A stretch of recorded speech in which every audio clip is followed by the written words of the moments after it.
Hey viewers, you're watching the Savera and I'm Vidhi Joshi.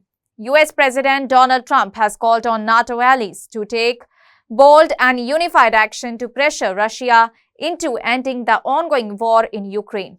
In a strongly worded message posted to his social media platform, Truth Social, Donald Trump issued what he described as a letter to all the NATO nations and the world, urging the alliance to cease the purchase of Russian oil and to impose sweeping tariffs on China ranging from 50% to 100% until peace is restored in the region.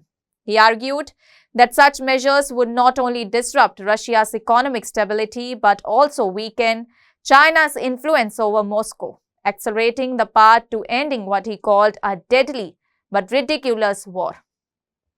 Donald Trump emphasized that the United States is ready to implement significant new sanctions on Russia, but only if all the NATO member states agree to take a similar step.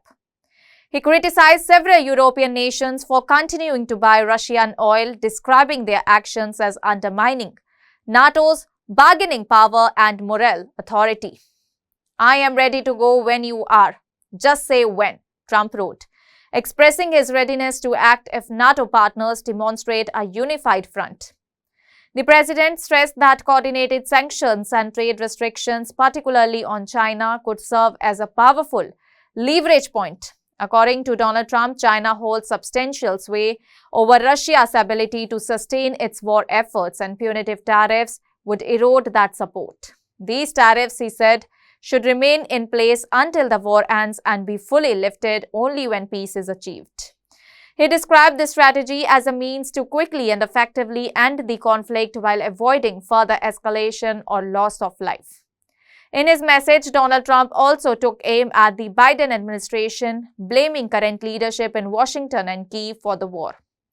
"This is not Donald Trump's war. It would never have started if I was president. It is Biden's and Zelensky's war," he declared.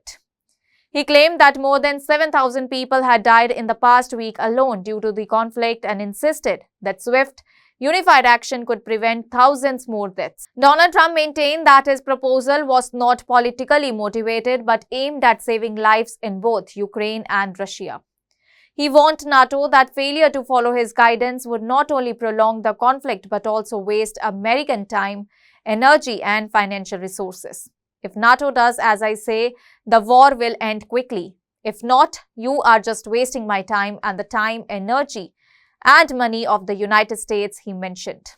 Donald Trump's remarks have sparked renewed debate over NATO's role in the war and the effectiveness of economic pressure on Russia and China as a path to peace. His call for collective tariffs and a boycott of Russian oil comes amid growing frustration among some Western leaders about the war's duration and the challenges of maintaining unity in the alliance. Donald Trump's proposal marks a dramatic escalation in rhetoric and signals a potential shift in US foreign policy direction should he return to office.